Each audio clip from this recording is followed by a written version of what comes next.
A groundbreaking just hours ago for what's being called the second largest infrastructure investment in Wichita's history. Brandon Stick joins us to highlight what this project does and how it aims to benefit you. That's right, Rachel. This is the site of a new sewage plant.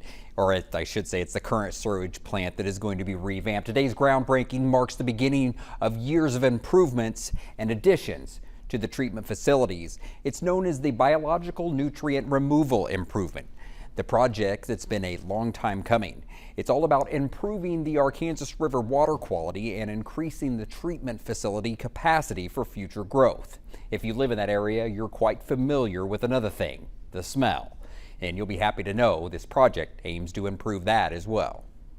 We're doing some things with these improvements, basically putting lids on the clarifiers, doing some processing things differently that are going to help with the odor control.